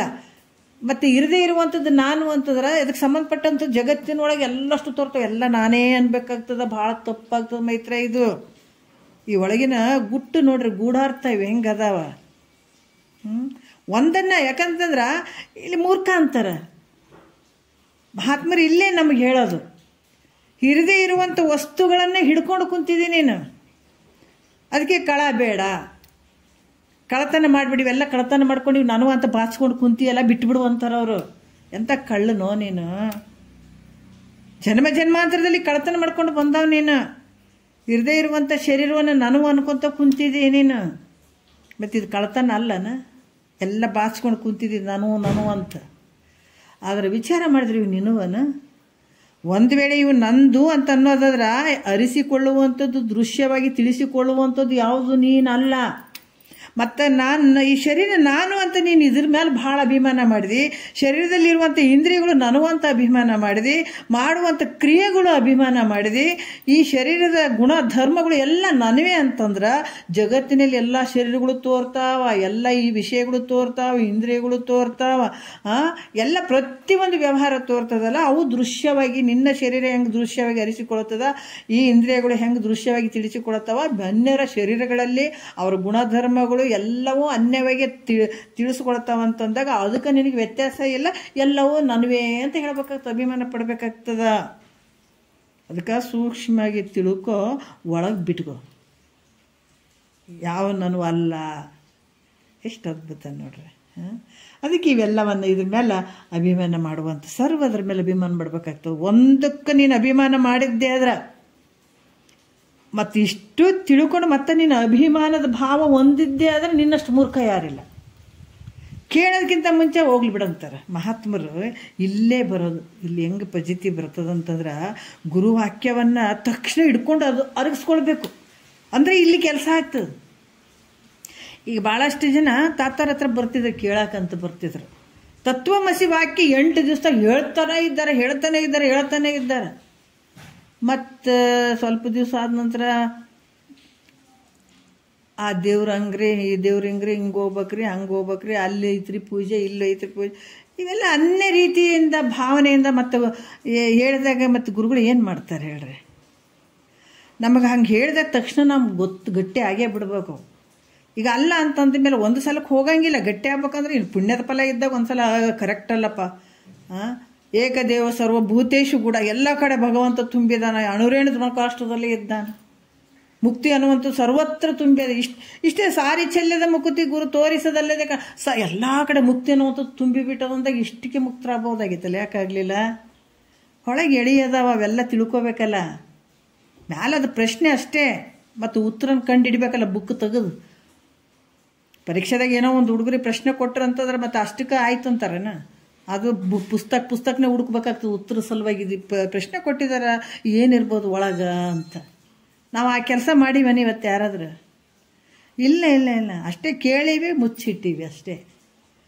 ಹಾಗಾಗಿ ಇಲ್ಲಿ ಕೂಡ ಎಳಿಯಾಗಿ ಹೇಳ್ತಾರೆ ನೋಡು, ಒಂದಕ್ಕೆ ನೀ ಏನಾದರೂ ಅಭಿಮಾನ ಮಾಡಿದೆ ಅಂದ್ರೆ ಯಾವುದೇ ಕೈ ನಂದಂತಂದ್ರೆ ಜಗತ್ತಿನಲ್ಲಿ ಎಲ್ಲ ಕೈಗಳು ಕಾಣ್ತಾವೆ. ನಾನು ಯಾಕನ್ನಂಗ್ಲ? ಕಾಲು ನಂದು, ಕಾಲು ನಿನ್ನಂಗೆ ಬೇರೆ ಕಾಲುಗಳನ್ನು ತೋರ್ತಾವಲ್ಲ, ನಿನ್ನ ಕಾಲು ತೋರ್ದಂಗೆ ಬೇರೆ ಅನ್ಯ ಕಾಲುಗಳು ತೋರಕತ್ತವೆ. ಎಲ್ಲ ಕಾಲುಗಳು ನನವಾನು ಹಾಕ್ಕೊಂಡೇ ಬಿಡ್ತಾರೆ. ಸುಮ್ಮಿರು, ನಿನ್ನ ಈ ತಂಟೆಗೆ ಬರದೇ ಇದ್ದು ನಿನ್ನ ಪಾಡಿಗೆ ನೀನಿದ್ರೆ ಸುಮ್ಮಿರು. ಇಲ್ಲಿ ವಾದ ಮಾಡಕ್ಕೆ ಬಂದ್ರೆ ಮಹಾತ್ಮರು ಬಿಡಂಗಿಲ್ಲ. ಕೇಳೋದಿತ್ತಂದ್ರೆ ಸುಮ್ಮ ಕೇಳ ನೋಡ್ರಿ. ಇಲ್ಲಂದ್ರೆ ಅವ್ರೆ ನಿನಗೆ ಬಾ ಅಂತ ಹೇಳಿಲ್ಲ, ನಿನ್ಗೆ ಹೇಳ್ತೀನಿ ಬಾ ಬಾ ಅಂತ. ಕನ್ನಡಿ ಯಾವತ್ತು ಬರ್ರಿ ನಾನು ನೋಡ್ಕೊಡ್ರಿ ಅಂತ ಅಂದಿಲ್ಲ. ಗುರುದೇವನು ಹಾಗೇನೆ. ಈ ಜ್ಞಾನ ಮಾರ್ಗ ಅಂತಂದ್ರೆ ಅದಕ್ಕೆ ಹೇಳ್ತಾರೆ, ಭಾಳ ಶಿಷ್ಯನೇ ಕಷ್ಟವನ್ನು ತಿಳ್ಕೊಂಡು ದುಃಖವನ್ನು ತಿಳ್ಕೊಂಡು ಬಂದು ಅಪ್ಪ ಅಂತ ಶರಣಾಗತನಾದಾಗ ಬಿಚ್ಚುತ್ತಾರೆ ಇದು ಬುತ್ತಿ. ನಾನು ಉಂಡು ಹಿಂಗಾಗಿನೋ, ನನ್ನ ಗುರು ಮುಖಾಂತರ ನಾನು ಉಂಡು ಹಿಂಗೆ ಬಂದಿದ್ದೀನಿ, ಉದ್ಧಾರ ಆಗಿ ನೀನು ಉದ್ಧಾರ ಆಗ, ತಗೋ ತಿನ್ನು ನೀನು ತಿನ್ನು ಅಂತ ತಿನ್ನಿಸ್ಬೇಕು ಗುರು ಇದ್ದಾಗ. ಮತ್ತು ಅವನು ಕಟ್ಕೊಂಡು ಹೋಗ್ಬಿಟ್ನಂದ್ರೆ, ಆ ಬುತ್ತಿಯನ್ನು ಹಂಗೆ ಕಟ್ಕೊಂಡು ಹೋಗ್ಬಿಟ್ನಂದ್ರೆ ಏನು ಗತಿ? ಉಳಿದವ್ರಿಗೆ ಇಲ್ಲೇ ಇಲ್ಲ ಊಟ. ಇದನ್ನು ಬಿಚ್ಚಿ ಉಣಿಸ್ಬೇಕಾಗ್ತದ. ಎಂಥತ್ತಿಗೆ ಹಸಿವಾದವನಿಗೆ ಹೊಟ್ಟೆ ತುಂಬಿ ಹಂಗೆ ಹೋಗ್ತಾ ಇದ್ದಂದ್ರೆ ಬಾ ಇಲ್ಲಿ ರೊಟ್ಟಿ ಕೊಡ್ತೀನಿ ಇದು ಕೊಡ್ತೀನಿ ಅಂದ್ರೆ ಅವ್ನಿಗೆ ಬೆಲೆ ಗೊತ್ತಾಗ್ತದನ? ಬೆಲೆ ಗೊತ್ತಾಗಂಗಿಲ್ಲತ್ತಗ. ಯಾವಾಗ ಹಸಿವೆ ಅಂತ ಬಡ್ದಾಡಾಗ ಒಂದು ತುತ್ತು ರೊಟ್ಟಿ ಏನಾದರೂ ಸಿಕ್ತಿತ್ತಂದ್ರೆ ಹಿಂಗೆ ನೋಡ್ತಾನೆ, ಇಲ್ಲಪ್ಪ ಅಲ್ಲಿ ಒಂದು ಚೂರು ರೊಟ್ಟಿ ಸಿಗ್ತದ, ಊಟ ಸಿಗ್ತದೆ, ಹೋಗಿ ಕುಂದ್ರ ಮತ್ತು ಬಂದು ಕುಂದಿರ್ತಾನಲ್ಲ, ಅದು ಹಸಿವಿನ ಬೆಲೆ ಗೊತ್ತಿರ್ತದತ್ತಗ. ಅದ್ರಂಗ ಈ ದುಃಖದ ಬೆಲೆ ಆತಗೆ ಗೊತ್ತಿತ್ತು ಅಂತಂದ್ರೆ ಅವಾಗ ಸದ್ಗುರುವಿನ ಹುಡುಗಿ ಅಪ್ಪ ಏನಪ್ಪ ನೀನು ವಾಕ್ಯಗಳು ಹೇಳೋ ನನಗೆ ಅಂದಾಗ ಈತೇನು ಬುತ್ತಿ ಕಟ್ಕೊಂಡು ಕುಂತಿರ್ತಾನೆ ನೋಡ್ರಿ, ಅದನ್ನು ಬಿಚ್ಚುತ್ತಾನೆ. ಬಿಚ್ಚಿ ತಗೊಳ್ಳೋ ತಿನ್ನು ನೀನು ಹೊಟ್ಟೆ ತುಂಬ ತಿನ್ನು. ಗೊತ್ತದ ನನಗೆ ಹಸಿವಿನ ಬೆಲೆ ಗೊತ್ತದ ನನಗೆ, ಯಾಕಂದ್ರೆ ಗುರುವಿಗೆ ಗೊತ್ತಿರ್ತದ ಹಸಿವಿನ ಬೆಲೆ. ಆತ ಯಾವಾಗ ತನಗೆ ಶರಣಾಗತನಾಗಿ ಬಂದಂಥ ಶಿಷ್ಯನಿಗೆ ಆ ಬುತ್ತಿಯನ್ನು ಬಿಚ್ಚಿ ಉಣಿಸ್ತಾನಲ್ಲ, ಆತ ನಿಜವಾದ ಗುರು. ಅದಕ್ಕೆ ಇದು ಸತ್ಯಾನುಭವ, ಇದು ಮಿಥ್ಯಾನುಭವ ಎಂದು ಒದವಿ ಬೋಧಿಪನೇ ಸದ್ಗುರುವಕ್ಕ. ನಾವೆಲ್ಲರಿಗೂ ಗುರುಗಳು ಸದ್ಗುರು ಅನ್ನಕ್ಕ ಏನಿಲ್ಲ ಇಲ್ಲಿ. ಎಲ್ಲರಿಗೂ ಸದ್ಗುರು, ಆ ಗುರು ಈ ಗುರು ಯಾಕನ್ನೋದು? ಏನಾಯ್ತು ಅವರಿಂದ ಕೆಲಸ ನಿನಗೆ? ಏನು ಹೇಳಿದನತ್ತ ನಿನಗೆ? ಹಾಕ್ಕೊಂಡ್ಬಿಡ್ತಾರ ಸದ್ಗುರುಗಳು, ಮಹಾತ್ಮರು ಹಾಕ್ಕೊಂಡ್ಬಿಡ್ತಾರ. ಸದ್ಗುರು ಅಂತ ಯಾರಿಗೆ ಹೇಳಬೇಕು? ಇದು ಸತ್ಯಾನುಭವ, ಇದು ಮಿಥ್ಯಾನುಭವ ಎಂದು ಒದವಿ ಬೋಧಿಪನೇ ಸದ್ಗುರು ಹಕ್ಕು ಅಂತ ಹೇಳಿದ್ದಾರೆ ಅವರು. ಎಲ್ಲರಿಗೂ ಸದ್ಗುರುಗಳು ಅನ್ನಕ್ಕೆ ಆಗಂಗಿಲ್ಲ ಇಲ್ಲಿ. ಅದಕ್ಕೆ ಇಲ್ಲಿ ಕೂಡ ಹೇಳ್ತಾರೆ, ಏನು ಹೇಳ್ತಾರೆ ನೋಡ್ರಿ, ಇವೆಲ್ಲವೂ ಬಹಳ ಸೂಕ್ಷ್ಮವಾಗಿ ಹೇಳ್ತಾರೆ. ಒಂದು ನಿನ್ನ ಶರೀರದಲ್ಲಿ ಒಂದಕ್ಕೆ ನೀನು ನಾನು ಅಂತ ಅಭಿಮಾನ ಪಟ್ಟದ್ದಾದ್ರೆ ಎಲ್ಲವೂ ತೋರ್ತಾವ ನೋಡು, ಅಷ್ಟು ನಾನೇ ಅನ್ಬೇಕಾಗ್ತದೆ ಮೈತ್ರ. ಬಹಳ ಸೂಕ್ಷ್ಮ ವಿಚಾರ, ಇದನ್ನು ನಿನ್ನ ಚೆನ್ನಾಗಿ ತಿಳುಕೋ ಅನ್ನುವಂಥ ವಿಚಾರವನ್ನು ಹೇಳ್ತಾರೆ ಇಲ್ಲಿ 7ನೇ ನುಡಿಯಲ್ಲಿ ಹೇಳ್ತಾರೆ. ಏನು ಹೇಳ್ತಾರೆ ನೋಡೋಣ. ತನು ಇಂದ್ರಿಯಾಳಿ ಮಾನಸಮಿವು ದುಃಖವ ಅನುಭವಿಸುತ್ತಾ ಮಿರ್ಪವಲ್ಲದೆ ವನಿತೆ ನಿನ್ನವನ ಅನುಭವಲ್ತು ನೀನವಕ್ಕೆ ಬೇರೆನಿಸಿರ್ಪ ಕತದಿ ನೀ ನಿಂತಿದ್ದು ಸತ್ಯ ಅಂತ ಹೇಳ್ತಾರೆ. ಏನು ಹೇಳ್ತಾರ? ತನು ಇಂದ್ರಿಯಾಳಿ ಮಾನಸಮಿವು ದುಃಖವ ಅನುಭವಿಸುತ್ತಾ ಮಿರ್ಪವು ಅಲ್ಲದೆ ವನಿತೆ ನಿನ್ನವನು ಅನುಭವಲ್ತು ನಿನ್ನವಲ್ಲವು. ಯಾಕಂದ್ರೆ ಶರೀರ, ಈ ದೇಹ, ಇಂದ್ರಿಯಗಳು ಏನದಾವ, ಮನಸ್ಸು, ಇವು ಯಾವುದಾದ್ರೂ ಒಂದು ಇಷ್ಟದ ವಿಷಯವನ್ನು ಹೊಂದ್ತಾವೆ. ಯಾಕಂದ್ರೆ ತನು ಇಂದ್ರಿಯಾಳಿಯಸು ಮಾನಸವು ಅಂದ್ರೆ ಶರೀರ, ಇಂದ್ರಿಯ, ಮನಸ್ಸು, ಇವು ಯಾವುದಾದ್ರೂ ಒಂದು ವಿಷಯವನ್ನು ಕುರಿತು ಅಥವಾ ಅಲ್ಲಿ ಸುಖ ಅಥವಾ ದುಃಖ, ಸುಖರೇ ಇರ್ತದೆ ಅಥವಾ ದುಃಖರ ಅನುಭವಿಸ್ತಾ ಇರ್ತಾವೆ. ಇವು ಒಂದಲ್ದ ಒಂದಿರೇ ಇರ್ತವೆ. ಇಲ್ಲ ಇವತ್ತ ಮನಸ್ಸು, ಯಾಕಂದರೆ ಈ ದೇಹದಲ್ಲಿರುವಂಥ ಇಂದ್ರಿಯಗಳಿಂದನೇ ಆ ಮನಸ್ಸು ವಿಷಯಗಳನ್ನು ಅನುಭವಿಸ್ಬೇಕಾಗ್ತದೆ. ಈ ಕಣ್ಣಿನಾಗ ಮನಸ್ಸು ಇದ್ದು ವಿಷಯಗಳನ್ನು, ರೂಪವನ್ನು ನೋಡ್ತದ. ಅಲ್ಲಿ ಒಳ್ಳೇದಿತ್ತಂದ್ರೆ ಖುಷಿ ಪಡ್ತದ, ಸಂತೋಷ ಪಡ್ತದ. ದುಃಖದ್ದಿತ್ತಂದ್ರೆ ಅಲ್ಲಿ ದುಃಖ ಪಡ್ತದೆ, ಕಷ್ಟದ್ದಿತ್ತ ದುಃಖ ಪಡ್ತದೆ. ಇಂದ್ರಿಯಗಳ ಮೂಲಕ ಹೋಗಿ ಮನಸ್ಸು. ಆಮೇಲೆ ರುಚಿ, ಅಲ್ಲಿ ಸಿಹಿ ಕಹಿ ಎಲ್ಲವನ್ನ ಅನುಭವಿಸ್ತದೆ. ಇಲ್ಲಿ ಇಂದ್ರಿಯಗಳ ಮೂಲಕ ವಿಷಯಗಳನ್ನು, ದುಃಖವನ್ನರ ಅನುಭವಿಸ್ತಿರ್ತದ, ಸುಖವನ್ನರ ಹೊಂದುತ್ತಿರ್ತದ. ಯಾಕಂದ್ರೆ ಹೊರತು ಮತ್ತೆ ಇದು ನೀನು ಅನುಭವಿಸುವಂಥವನ್ನಲ್ಲ. ಇವನ್ನ ನೀನೇನದಿ, ನಿನ್ನ ಸ್ವರೂಪ ಏನೈತೆ, ಇದು ನಿನ್ನ ಸ್ವರೂಪ ಸಚ್ಚಿದಾನಂದ ಪರಬ್ರಹ್ಮ ಸ್ವರೂಪ. ಆ ಸ್ವರೂಪನೇ ಪರಮಾತ್ಮನೇ, ಆ ಸ್ವರೂಪನೇ ನೀನಿರುವಂಥವನು ಆತ್ಮ. ಯಾಕಂತಂದ್ರೆ ಇವೆಲ್ಲ ಸುಖ ದುಃಖ ಅನುಭವಿಸುವವು ಯಾವುವು? ಇಂದ್ರಿಯಗಳಿಂದ ಮನಸ್ಸು ಅನುಭವಿಸುವಂಥದ್ದು. ಸುಖ ದುಃಖ ಎಲ್ಲೈತೆ? ಮನಸ್ಸಿನಲ್ಲೇ. ವಿಚಾರ ಮಾಡಿದರೆ ನಿನಗೆ ಸಂಬಂಧ ಇಲ್ಲ, ಸುಖನೂ ಸಂಬಂಧ ಇಲ್ಲ, ದುಃಖನೂ ಸಂಬಂಧ ಇಲ್ಲ. ಇವು ಅದಕ್ಕೆ ಸಂಬಂಧ? ನಿನ್ನ ಶರೀರ, ಇಂದ್ರಿಯಗಳು, ಮನಸ್ಸು, ಇವುಗಳ ಒಂದು ವ್ಯವಹಾರ ಅದಷ್ಟೇ. ಅದಕ್ಕೆ ನೋಡ್ರಿ, ಇವೆಲ್ಲ ಮೇಲ್ ಪದರುಗಳಿವು. ಅದಕ್ಕೆ ಭಾಳ ಚಂದ ಹೇಳ್ತಾರೆ, ಸಮುದ್ರದ ಮುತ್ತು ರತ್ನಗಳು ಒಳಗೆ ಬಿದ್ದಾವ, ಭೂಮಿಯಲ್ಲಿ ಬಂಗಾರ ಐತಿ, ಎಲ್ಲ ಅಷ್ಟು ಮಹತ್ವದಂಥ ವಸ್ತುಗಳ ಭೂಮಿ ಒಳಗೆ ಅದಾವ, ಒಳಗೆ ಇರ್ತಾವೆ, ತೆಗೆದು ನೋಡ್ಬೇಕು ನಾವು ಅಷ್ಟೇ. ಅದಕ್ಕೆ ಇವೆಲ್ಲ ಮೇಲಿನ ಪದರುಗಳಿದ್ದಂಗೆ ನೋಡ್ರಿ. ಸುಖ ದುಃಖ ಇಲ್ಲಿಗೆ ತಡೆದು ಬಿಡ್ತಾವೆ ನಮ್ಮನ್ನ. ಇಲ್ಲಿ ನಮ್ಮ ಆನಂದಕ್ಕೆ ತೊಗೊಂಡು ಹೋಗಕ್ಕೆ ಮುಂದಕ್ಕೆ ಮಾಡಂಗಿಲ್ಲ. ಸುಖಾರ ಆಗಿಬಿಟ್ಟು ಅಲ್ಲಿ ತಡೆದಿರ್ತದೆ, ದುಃಖಾರ ಆಗಿಬಿಟ್ಟು ತಡೆದಿರ್ತದೆ. ವಿಷಯಗಳು ಯಾವುವು ಅಂದ್ರೆ ಈ ಶರೀರದಲ್ಲಿ 3 ಗುಣಗಳು ಇವೆಲ್ಲ ತೊಗೊಂಡು ಕೇಸಿ ಇಂದ್ರಿಯಗಳನ್ನು ಹಿಡ್ಕೊಂಡು ಈ ಮನಸ್ಸು ಸುಖ ದುಃಖ ಅನುಭವಿಸ್ಬೋಂತ ಕುಂತದ್ದು. ಯಾವುದಾದ್ರೂ ಒಂದು ಸಲ ಹೊಂದಿರ್ತದೆ, ಸುಖರ ಹೊಂದಿರ್ತದೆ, ದುಃಖರ ಹೊಂದಿರ್ತದೆ. ಆದ್ರೆ ಇವು ನೀನು ಅನುಭವಿಸುವವನಲ್ಲ. ಯಾಕಂದ್ರೆ ಈ ಸುಖ ದುಃಖಗಳಿಗೆ ನೀನು ಹೆಂಗಿದಿ? ಸಾಕ್ಷಿ ರೂಪವಾಗಿ ಇದೆ. ಎಷ್ಟು ಅದ್ಭುತ! ಸುಖದ ಬೆನ್ನು ಹತ್ತಿದ್ರೆ ನಿನಗೆ ಬಂಧನ ಐತೆ. ಅದೇ ಆ ವಿಷಯಾದಿಗಳ ಬೆನ್ನು ಹತ್ತಿದ್ರೆ ಬಂಧ ಐತೆ. ಆ ವಿಷಯಗಳ ಕಡೆ ಬೆನ್ನು ಮಾಡಿಬಿಟ್ಟು ಈ ಕಡೆ ತಿರುಗಿದೆ ಅಂದ್ರೆ, ಉಲ್ಟಾ ಸ್ವಲ್ಪ ತಿರುಗಿದೆ ಅಂತಂದ್ರೆ ನಿನಗೆ ಮೋಕ್ಷ ಐತೆ. ಆ ವಿಷಯಗಳಿಗೆ ಬೆನ್ನು ಮಾಡಿಬಿಟ್ಟು ಈ ಕಡೆ ತಿರುಗಿದ್ರೆ ಈ ಮೋಕ್ಷಕ್ಕೆ ದಾರಿ ಸಿಗ್ತದ. ವಿಷಯಗಳ ಬೆನ್ನು ಹತ್ತಿ ಅದೇ ಕಡೆ ಮುಖ ಮಾಡ್ಕೊಂಡು ಒಂಟಿ ಅಂದ್ರೆ ಅಲ್ಲಿ ದುಃಖ ಅದ. ಈ ಕಡೆ ಸುಖ, ಈ ಕಡೆ ದುಃಖ. ನಿರ್ವಿಷಯದಲ್ಲಿರುವಂಥದ್ದು ಸುಖ ಆಗ್ತದ, ವಿಷಯಗಳ ಬೆನ್ನು ಹತ್ತುವಂಥದ್ದು ದುಃಖ ಆಗ್ತದ. ಅದಕ್ಕೆ ಇಲ್ಲಿ ಹತ್ರ ಸುಖ ದುಃಖಗಳಿಗೆ ನೀನು ಹೆಂಗಿದೆ? ಸಾಕ್ಷಿ ರೂಪವಾಗಿದೆ. ಸಾಕ್ಷಿ ಅಂದ್ರೆ ಏನು? ಏನಿಲ್ಲ, ಸುಖ ಇಲ್ಲ, ದುಃಖ ಇಲ್ಲ, ಅಹಂಕಾರ ಇಲ್ಲ, ಮಮಕಾರ ಇಲ್ಲ, ಎಲ್ಲವನ್ನ ಕಳೆದದ್ದು ಅಲ್ಲಿ ಏನೊಂದಿಲ್ಲ. ಅಲ್ಲಿ ಆ ಭಾವದಲ್ಲಿ ಏನಿರಂಗಿಲ್ಲ, ಅದೇ ಸಾಕ್ಷಿ ಸ್ವರೂಪ. ಅದು ಏನೊಂದಿಲ್ಲ ಅಲ್ಲಿ. ನಾನಿಲ್ಲ, ನೀನಿಲ್ಲ, ಅದು ಇಲ್ಲ, ಇದು ಇಲ್ಲ, ಜಗತ್ತಿಲ್ಲ. ಎಷ್ಟು ಅದ್ಭುತ ನೋಡ್ರಿ. ಇನ್ನಿದ್ರೆ ಒಳಗೆ ನಾವು ಅನುಭವಿಸ್ತೀವಿ. ಅಲ್ಲಿ ಅಜ್ಞಾನ ಒಂದು ಸ್ವಲ್ಪ ಆ ಕಡೆ ಹೋದ್ರೆ ನಿದ್ದೆ ಆಗ್ತದೆ, ಅವಿದ್ಯೆ ಅಜ್ಞಾನದ ನಿದ್ದೆ ಆಗ್ತದೆ. ಸ್ವಲ್ಪ ಈ ಕಡೆ ಬಂದರೂ ಅರಿವಿನ ಒಂದು ಸ್ಥಿತಿಗೆ ಬರ್ಬೋದು. ಸ್ವಲ್ಪ ಅಂತರ ಇರುತ್ತೆ, ಸ್ವಲ್ಪನೇ ಅಂತರಗಳು. ಜಾಗ್ರದಲ್ಲಿ ಕೂಡ ನಾವು ಅನುಭವಿಸುವಂಥ ಎಲ್ಲ ವಿಷಯಗಳು ಅವು ಅದ್ರ ಜೊತೆ ಬೆರ್ತಾಗ ನಾವೇನಾಗ್ತದ, ಬಂಧಕ್ಕೆ ಗುರಿ ಆಗ್ತದೆ. ಅವೆಲ್ಲ ಸಾಕ್ಷಿ ರೂಪವಾಗಿ ನಾವು ನೋಡ್ತಾ ಇದ್ದೀವಿ ಅನ್ನುವಂಥ ಭಾವ ಸ್ವಲ್ಪ ಒಳ್ಳೆ ಬಿಟ್ರಾಯ್ತು. ಅಲ್ಲಿ ಆ ಒಂದು ಸುಖ ಅನ್ನುವಂಥದ್ದು, ಆನಂದ ಅನ್ನುವಂಥದ್ದು, ಆತ್ಮ ಸಾಕ್ಷಿ ಚೇತನ ನೀನಾಗ್ತಿ. ಬಹಳಷ್ಟು ದೂರ ಇಲ್ಲ, ಹತ್ರದಾಗೆ ಇದ್ದೀವಿ.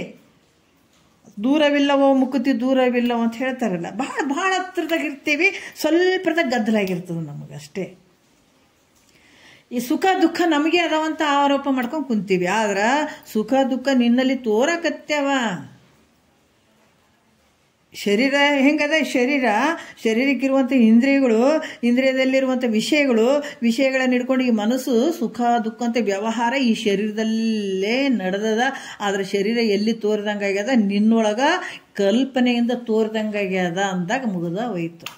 ಅಂದರೆ ಇದು ವ್ಯವಹಾರ, ಸುಖ ದುಃಖದ ವ್ಯವಹಾರ ನಿನಗೆ. ಆದರೆ ಇದೆಲ್ಲದಕ್ಕೂ ನೀನು ಬೇರೆಯಾಗಿ ಸಾಕ್ಷಿ ರೂಪವಾಗಿದೆ.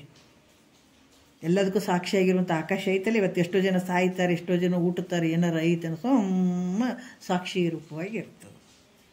ಅದ್ರಂಗೆ ನಿನ್ನಲ್ಲಿ ಇವೆಲ್ಲ ವ್ಯವಹಾರಗಳು ನಡೆದಾವಂದ್ರೆ ನೀನು ಕೂಡ ಸಾಕ್ಷಿ ರೂಪವಾಗಿರುವಂಥವ್ನು. ಎಷ್ಟು ಸಲ ಹುಟ್ಟು, ಎಷ್ಟು ಸಲ ಸಾಯಿ, ಎಲ್ಲ ಕಡೆ ಇರುವವನೇ ಆ ಸಾಕ್ಷಿ. ನೀನು ಇದ್ಕೊಂಡೆ ಇವೆಲ್ಲ ನಡೆದಾವ. ಇದು ನಿನ್ನ ಸಾಕ್ಷಿ ರೂಪದಲ್ಲಿ ಇವೆಲ್ಲ ನಡೆದಾವ. ಇದಕ್ಕೆಲ್ಲಕ್ಕೂ ನೀನೇ ಸಾಕ್ಷಿ, ಬೇರೆ ಯಾರು ಸಾಕ್ಷಿ ಬೇಕಾಗಿಲ್ಲ. ಇಲ್ಲಿ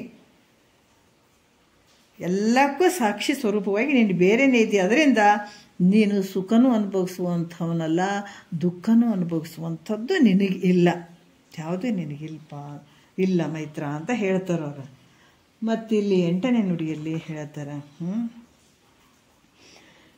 ಇಲ್ಲಿ ಮನವದು ನೀನಲ್ಲ, ಅದರ ಅನುಭವ ದುಃಖವನ್ನು ನಿನಗೆಂದು ನೀನು ಅರಿವಡೆ. ಮನವೇ ಏನುಂಟು ಲೋಕದೋಳನಿತೆಲ್ಲರೂ ಅನುಭವಿಸುವ ಬಾಧೆ ನಿನಗಕ್ಕೂ. ಎಷ್ಟು ಚಂದ ಹೇಳ್ತಾರೆ. ಯಾಕಂದ್ರೆ ತಾನಲ್ಲದ ಮನಸ್ಸಿನ ಯಾಕಂದರೆ ಈ ಮನಸ್ಸು ಭಾಳ ಗದ್ದಲ ಮಾಡ್ತದೆ, ಹೌದಿಲ್ಲ? ಅದಕ್ಕೆ ಸಾಕ್ಷಿಯಾಗಿರ್ತೀವಿ. ಕೆಲವು ಸಲ ನಾವು ಭಾಳ ಸೂಕ್ಷ್ಮವಾಗಿ ವಿಚಾರ ಮಾಡಿದ್ರೆ ಮನಸ್ಸು ಯಾಕೋ ಖುಷಿಯಿಂದ ಐತ್ರಿ ಅನ್ನೋದಕ್ಕೂ ಸಾಕ್ಷಿಯಾಗಿ ನಾವು ಇರ್ತೀವಿ. ಇಲ್ಲಿ ಭಾಳ ಚಂದ ಐತ್ರಿ ನನ್ನ ಮನಸ್ಸು ಅಂತೀವಿ.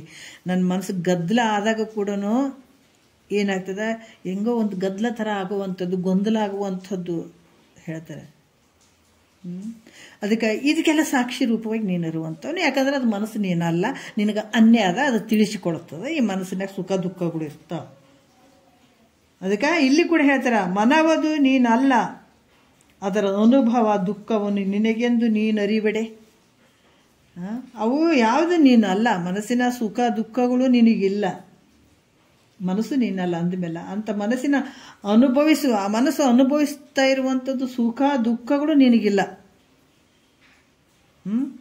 ಈಗಿದ್ರೂ ಕೂಡ ಮನಸ್ಸಿನ ಸಂಬಂಧವಾದಂಥ ಸುಖ ದುಃಖಗಳನ್ನು ನಾನೇ ಅನುಭವಿಸ್ತಾ ಇದ್ದೀನಿ ಅಂತ ನೀನು ಇಟ್ಕೊಂಡು ಕುಂತ್ಬಿಡ್ತಿದ್ದಿ ನೋಡು, ಹೌದಲ್ಲ? ಆವಾಗ ನೀನು ಹೇಳಿದ್ರ ಲೋಕದಲ್ಲಿರುವ ಎಲ್ಲ ಮನಸ್ಸುಗಳು ಭಾಳ ಅದಾವಲ್ಲ, ಮನಸ್ಸುಗಳು ಎಲ್ಲರ ಮನಸ್ಸಿನಲ್ಲಿ ಅದ, ಶರೀರದಲ್ಲಿ ಮನಸ್ಸುಗಳು ಅದಾವಲ್ಲ, ಅವೆಲ್ಲ ಮನಸ್ಸುಗಳ ದುಃಖವನ್ನು ನಾನೇ ಅನುಭವಿಸ್ತೀನಿ ಅಂತ ಒಪ್ಪಬೇಕಾಗ್ತದೆ ನೀನು. ಎಷ್ಟು ಅದಕ್ಕೆ ಇದು ಸುಲಭನೂ ಅಲ್ಲ, ತಿಳ್ಕೊಂಡ್ರೆ ಕಷ್ಟನೂ ಅಲ್ಲ. ಇದು ಸುಲಭ ಅಲ್ಲ, ಅಷ್ಟು ತಿಳ್ಕೊಳ್ಳಿಕ್ಕೆ ಸುಲಭನೂ ಅಲ್ಲ, ಮತ್ತು ಅಷ್ಟು ಕಷ್ಟ ಐತೆ ಅಂದ್ರೆ ಹಂಗೂ ಅಲ್ಲ. ನೀ ಯಾವಾಗ ಪ್ರೀತಿಲಿಂದ ಒಲವಿನಿಂದ ಇದನ್ನು ಕೇಳ್ತಿದ್ದಿ ಅದು ಕಷ್ಟ ಆಗಂಗಿಲ್ಲ. ಆದ್ರೆ ಸ್ವಲ್ಪ ಮನಸ್ಸು ಇದ್ರಾಗ ಇಟ್ಕೊಂಡಾಗ ನಿನಗೆ ಅರ್ಥ ಆಗ್ತದೆ, ಅನುಭವಕ್ಕೆ ಬರಬೇಕು, ಅನುಭವಕ್ಕೆ ಬರ್ತದೆ. ಅದಕ್ಕೆ ಇಲ್ಲಿ ಕೂಡ ಹೇಳ್ತಾರೆ ಏನಂದ್ರೆ, ಈ ಸುಖ ದುಃಖಗಳು ನಿನಗೆಲ್ಲ ಇದ್ರೂ ಕೂಡ ಈ ಮನಸ್ಸಿನ ಸಂಬಂಧವಾದಂಥ ಸುಖ ದುಃಖಗಳನ್ನು ನಾನೇ ಅನುಭವಿಸ್ತಾ ಇದ್ದೀನಿ ಅಂತ ನೀನು ಹೇಳಿದ್ರೆ ಲೋಕದಲ್ಲಿರುವಂಥ ಹಲವಾರು ಮನಸ್ಸುಗಳೇನು ಅದಾವ, ಆ ದುಃಖಗಳನ್ನ ನಾನೇ ಅನುಭವಿಸ್ತೀನಿ ಅಂತ ನೀವು ಒಪ್ಪಬೇಕಾಗ್ತದ. ಅದಕ್ಕೆ ಒಂದು ಮನಸ್ಸಿನ ದುಃಖವನ್ನು ನೀನು ಏನಾಗ್ತದೆ, ನಿನಗೆ ಮನಸ್ಸಿನ ಸುಖ ದುಃಖಗಳು ನಿನಗೆ ಅದಾವೇನಂದ್ರೆ ಖಂಡಿತ ಇಲ್ಲ. ಇಲ್ಲಿ ಒಂದು ಮನಸ್ಸಿನ ಸುಖ ದುಃಖನೇ ನಿನಗೆ ಅನುಭವಿಸೋಕೆ ಆಗೋಲ್ದಂದ್ರೆ ಇನ್ನು ಜಗತ್ತಿನಲ್ಲಿರುವಂಥ ಎಲ್ಲ ಮನಸ್ಸಿನಲ್ಲಿರುವಂಥ ಸುಖ ದುಃಖಗಳನ್ನು ಅನುಭವಿಸ್ತೀನಿ ಅಂತ ನೀನು ಹೆಂಗೆ ಹೇಳಕ್ಕಾಗ್ತದೆ? ಅದು ಹೇಳಕ್ಕೆ ಸಾಧ್ಯನೇ ಇಲ್ಲ. ಅದಕ್ಕೆ ಇದು ಹೇಳುವಂಥದ್ದು ಕೂಡ ಯೋಗ್ಯ ಅಲ್ಲ. ಅದರಿಂದ ಎಲ್ಲರ ಮನಸ್ಸು ಅವರ ಸುಖ ದುಃಖಗಳು ನೀನು ಯಾಕಂದ್ರೆ ನನ್ನ ಮನಸ್ಸು ಒಂದೇ ನಾನು ಅಂತಿದ್ದಿ, ನಾನು ಅಂತ ಹೇಳ್ತಿದ್ದೆ, ನಂದು ಅಂತ ಹೇಳ್ತಿದ್ದಿ, ಸುಖ ದುಃಖಗಳು ನಾನು ಅಂತ ಹೇಳ್ತಿದ್ದಿ. ಜಗತ್ತಿನಲ್ಲಿ ಎಲ್ಲ ಮನಸ್ಸುಗಳದಾವೆ, ಎಲ್ಲರ ಮನಸ್ಸಿನಲ್ಲಿ ಸುಖ ದುಃಖಗಳದಾವ, ಅವೆಲ್ಲವೂ ನನವೇ ಅಂತ ನೀನು ಹೇಳಬೇಕಾಗ್ತದ. ಹಂಗಾಗಂಗಿಲ್ಲ, ಹಂಗೆ ಹೇಳೋಕ್ಕೂ ಆಗಂಗಿಲ್ಲ. ಹಾಗೆ ಕೂಡ ಇಲ್ಲಿ ಕೂಡ ಆ ಜಗತ್ತಿನಲ್ಲಿರುವಂಥ ಸುಖ ದುಃಖಗಳು ನಿನಗೆ ಹೆಂಗೆ ಅದು ಸಂಬಂಧ ಇಲ್ಲವೋ ಹಾಗೆ ಈ ಮನಸ್ಸು ಇದರ ಸುಖ ದುಃಖ ಇವೇನದಾವ ಇವು ನಿನಗೆ ಸಂಬಂಧ ಇಲ್ಲ. ಇದು ನಿನ್ನಲ್ಲೇ ನಡೆದಂಥದ್ದಿದು, ಬೇರೆ ಬೇರೆ ಪುರಾಣ ಅಲ್ಪ. ಇದು ನೋಡ್ರಿ ಎಷ್ಟು ವಿಶೇಷವಾಗಿ ಹೇಳ್ತಾರ, ಇದು ನಮ್ಮಲ್ಲಿರುವಂಥದ್ದನ್ನೇ ನಮಗೆ ಹೇಳ್ತಾ ಇದ್ದಾರ. ಸುಖ ಅಂದ್ಕೊಂಡು ದುಃಖ ಅಂದ್ಕೊಂಡು ನೀನೇನು ಒದ್ದಾಡ್ತಿದ್ದಿ, ಆದರೆ ಈ ಸುಖ ದುಃಖಗಳು ಈ ಮನಸ್ಸಿನಲ್ಲೇ ನಡೀತಾ ಹೊರತಾಗಿ ಈ ಮನಸ್ಸಿನ ಇವೇನು ಧರ್ಮಗಳು ಅದಾವ ಸುಖ ದುಃಖಗಳು ನಿನಗೆ ಸಂಬಂಧ ಇಲ್ಲ, ಇವ್ಯಾವ ಸಂಬಂಧ ಇಲ್ಲ ಅಂತ ಇಲ್ಲಿ ತಿಳ್ಕೊ ಮೈತ್ರ ಅಂತ ಹೇಳ್ತಾರೆ ಅವರು. ಆತ್ಮಂಗೆ ಗೋತ್ರಾದಿ ಭ್ರಾಂತಿ ವಿಲಕ್ಷಣತ್ವ ನಿರೂಪಣೆ ಸೂತ್ರ 7ಕ್ಕೆ ಪದ 45 ಅಂತ ಹೇಳ್ತಾರೆ. ಮುಂದಿನ ವಿಚಾರ ಕೂಡ ಬಹಳ ಅದ್ಭುತವಾಗಿ ಹೇಳ್ತಾರೆ, ಯಾಕಂದ್ರೆ ಬಹಳ ವಿಶೇಷವಾದಂಥ ವಿಚಾರಗಳು ಇವು. ಇವತ್ತು ನಾವು ಇದನ್ನು ಕೇಳ್ತಾ ಇದ್ದೀವಿ, ಎಂತೆಂಥ ಮಹಾತ್ಮರು ಶ್ರೀರಾಮಚಂದ್ರ ಕೇಳಿದಂಥದ್ದನ್ನು ನಾವು ಕೇಳ್ತಾ ಇದ್ದೀವಿ.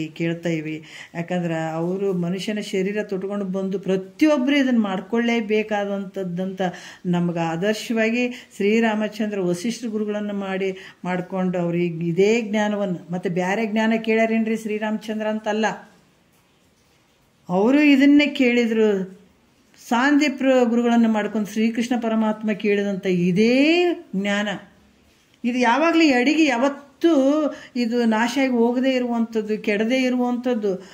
ಕೃತಯುಗ, ತ್ರೈತಾಯುಗ, ದ್ವಾಪರ ಯುಗ ಏನು ಯುಗಗಳು ಅದಾವಲ್ಲ ಅಲ್ಲಿಂದನೂ ಬಂದಂಥ ಅಡಿಗೆ ಇದು. ಇದು ಯಾರು ಒಂದು ಅಕ್ಷರ ತೆಗೆದಾಕಂಗಿಲ್ಲ, ಒಂದು ಅಕ್ಷರ ಕೂಡ್ಸಂಗಿಲ್ಲ ಇದ್ರಾಗ. ಅಂಥ ಒಂದು ಒಳಪು ಎಷ್ಟು ಪ್ರಕಾಶಮಾನತೆಯಿಂದ ಕೂಡಿದಂಥ ಈ ವಾಕ್ಯಗಳಿವು. ಇವಕ್ಕೊಂದು ಚೂರು ಒಂದು ಇದಿಲ್ಲ, ಮಾಸಿಕೆ ಅನ್ನುವಂಥದ್ದಿಲ್ಲ. ಫಳ ಯಾವ ಒಂದು ಕಾಲಕ್ಕಾದ್ರೆ ಒಳಿತಾವೆ ಇವು. ಅಂಥ ಒಂದು ವಾಕ್ಯಗಳು, ಅಂಥ ಮಹಾತ್ಮರು ಕೇಳಿದಂಥ ವಾಕ್ಯಗಳು ಇವತ್ತು ನಾವೆಲ್ಲೋ ಇಂಥ ಒಂದು ವಿಷಯಾದಿಗಳ ಮಧ್ಯೆ ಇಂಥ ಒಂದು ಇದರಲ್ಲಿ ನಾವು ಇದನ್ನೇ ಕೇಳಬೇಕನ್ನುವಂಥ ಭಾವ ಇಟ್ಕೊಂಡು ಕುಂದಿರ್ತೀವಲ್ಲ, ಇದು ಒಂದು ಜನ್ಮದ್ದಲ್ಲ. ಇವತ್ತೇನು ನಾವು ಕುಂತು ಕೇಳ್ತಾ ಇದ್ದೀವಿ, ಒಂದು ಜನ್ಮದ್ದಲ್ಲ, ಇದು ಭಾಳಷ್ಟು ಜನ್ಮದ ಪುಣ್ಯದ ಫಲ ಇದು. ಅಂಥದನ್ನು ವಿಚಾರ ಮಾಡಕತ್ತೀವಿ. ತುಂಬ ಮೇಲ್ಮಟ್ಟದ ವಿಚಾರಗಳಿವು ಅಂತ ಹೇಳ್ಕೊಂಡು ಮತ್ತೆ ಗುರುಗಳು ಹೆಂಗೆ ಹೇಳ್ತಾರೆ ಮತ್ತು ಹಂಗೆ ನಾವು ಹೋಗೋಣ. ಒಂದೆರಡು ಮತ್ತು ಗುರುಗಳ ಪಾದಕ್ಕೆ ಅರ್ಪಿಸಿ ಹಾರವು.